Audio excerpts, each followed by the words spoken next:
मजदूर के खून चूस रहा है। क्यों? मतलब एक कर्जा माफ करे से कोई मतलब नहीं है। हमला मजदूर लग क्या फायदा है हमें? नहीं तो फिर भूपेश बघेल को जेल होना चाहिए उसके हिसाब से। तो ये ईडी वाले जानेंगे कि ये कैसे है, पैसा कहाँ जा रहा है। बघेल का नाम दिया है पर वो बघेल कौन है, कैसा है, ये अभी तक खुलासा नहीं हुआ है, पर कुछ न कुछ होगा इसमें। और जैसे नरेंद्र मोदी है वो बढ़ियापन देश चला रहा है, वैसे भी मस्त चला है। तो ये पूरा छत्तीसगढ़ में बेच चुके हैं। छत्तीसगढ़ सीएम भूपेश बघेल को लेकर ईडी ने बड़ा दावा किया कि बघेल को प्रमोटर्स ने करोड़ों रुपए दिए हैं। दरअसल केंद्रीय जांच एजेंसी का कहना है कि महादेव सट्टेबाजी ऐप के प्रमोटर्स ने सीएम भूपेश बघेल को 508 करोड़ रुपए दिए। ईडी का कहना है कि मामले की जांच अभी भी जारी है। चुनाव से पहले इस आरोप के बाद राज्य में राजनीतिक माहौल गरमाने के आसार बढ़ गए हैं। इसी बीच नवभारत टाइम्स के संवाददाता विशाल बड़े रायपुर पहुंचे हुए हैं। वहां वो पाटन विधानसभा सीट पर लोगों से चर्चा करने के लिए पहुंचे हुए हैं। उन्होंने इस मामले पर किसानों से बातचीत की। देखिए किसानों का क्या कहना है इस मुद्दे पर। देश के 5 राज्यों में चुनाव का माहौल चल रहा है, प्रचार जोर शोर से चल रहा है। अभी हम पहुंच चुके हैं छत्तीसगढ़, और छत्तीसगढ़ के मुख्यमंत्री भूपेश बघेल जी का जो चुनाव क्षेत्र है पाटन, वहां के एक तुलसी गांव में हम पहुंच चुके हैं। वहां पे चौराहे पे कुछ लोग पेपर पढ़ रहे थे। पेपर में आज की सबसे बड़ी खबर यही है कि भूपेश बघेल जी के बारे में ईडी ने जो बयान जारी किया है, 508 करोड़ उन्होंने ले लिए, उसके बारे में कुछ किसान हैं वो कर्ज माफ़ी के बारे में भी बोल रहे हैं। चुनाव यहाँ का रंगत में है क्योंकि यहाँ पे अमित जोगी है, उन्होंने भी नामांकन दाखिल कर लिया है। उनके भतीजे हैं विजय बघेल जी, वो भी यहाँ से चुनाव लड़ रहे हैं। बट उससे पहले जो ईडी ने जो सनसनाटी खुलासा किया है उसके बारे में यहाँ पे गांव-गांव के चौराहे पे चर्चा चल रही है। मैं इन किसानों से जानूंगा कि क्या राय है। जो अभी मैं देख रहा हूँ यहाँ पे एक पेपर पढ़ रहे हैं, पेपर पे पहली खबर है, ये खबर मुझे दिखाइए क्या है। मैं खबर ये दिखाना चाहूँगा कि पहले ही पेपर पे पहले पेज पे खबर है, ये पढ़ रहे थे। ये खबर आपने पढ़ी क्या? ये खबर पढ़ के क्या लग रहा है आपको, क्या राय है आपकी इस पे?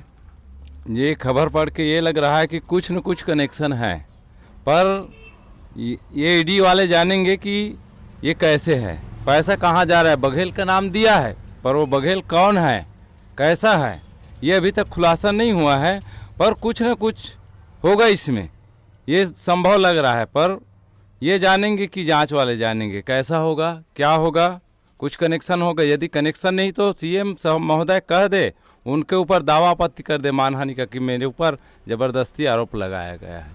ये मुझे लगता है ये इन्होंने कहा है कि अगर इसमें तथ्य नहीं है तो सीएम भूपेश बघेल जी उन पर दावा ठोक दे। और कुछ किसान मेरे साथ है भूपेश बघेल जी के चुनाव क्षेत्र के। भूपेश बघेल जी चुनाव में एक जोर शोर से मुद्दा उठाते हैं, वो है कर्ज माफ़ी का।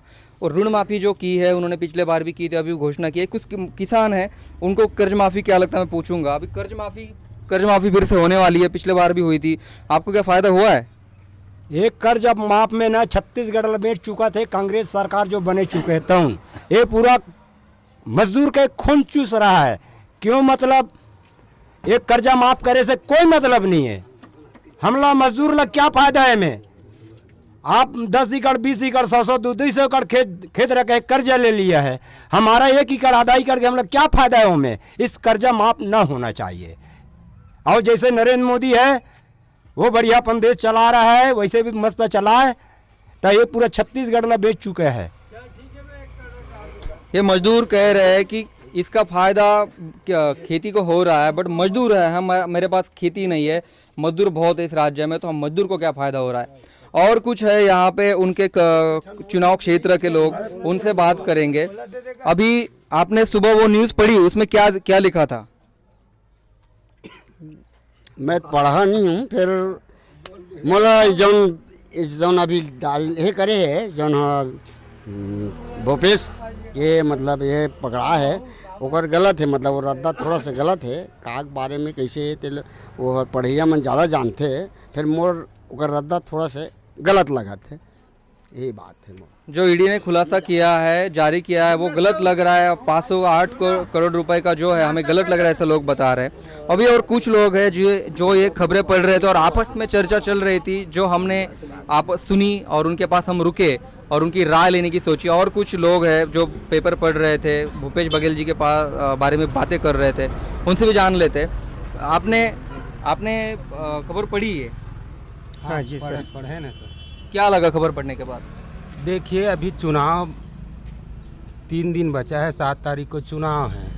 चुनाव के पहले भाजपा वाले और जनता कांग्रेस वाले कुछ भी आरोप लगाएंगे। उससे पहले नहीं था ये ईडी, ये जो महादेव ऐप में पकड़ाए करके बोल रहे हैं, ये पहले भी बोल सकते थे। लेकिन 3 दिन चुनाव बचा है तो कहीं ना कहीं ये कांग्रेस पार्टी को बदनाम करने की साजिश है। यदि ये साजिश नहीं हुआ होता तो इसका कोई प्रूफ भी नहीं है, नहीं तो फिर भूपेश बघेल को जेल होना चाहिए उसके हिसाब से तो। लेकिन ऐसा कुछ नहीं है, ये पार्टी को बदनाम करने की कोशिश है। तो ये पाटन के तुलसी गांव के लोग ये कह रहे हैं कि ये साजिश है। अगर इसमें कुछ छोटा सा भी सच है तो उनको जेल होनी चाहिए, इसमें इंक्वायरी होनी चाहिए। अलग अलग राय दे रहे किसान चौराहे पे बैठ के चर्चा कर रहे थे कि ये खबर क्या है, क्या हुआ है। ऋण माफ़ी के बारे में चर्चा चल रही थी, जो पहले पन्ने पे खबर छप के आई है उसके बारे में चर्चा चल रही थी। तो ऐसी खबरें छत्तीसगढ़ के हर एक गांव में चल रही है। हम आगे भी जाएंगे और कुछ गांव में जाएंगे, किसानों से जानेंगे, गांव वालों से जानेंगे कि क्या उनकी राय है, क्या सच में छत्तीसगढ़ में विकास हो रहा है, अगली बार सरकार किसकी बनेगी। हम सब चीज़ों पे, सब मुद्दों पे बात करेंगे। आप देखते रहिए नवभारत टाइम्स। मेरे सहयोगी कुमार टेमरे के साथ मैं विशाल बड़े, रायपुर से NBT के लिए।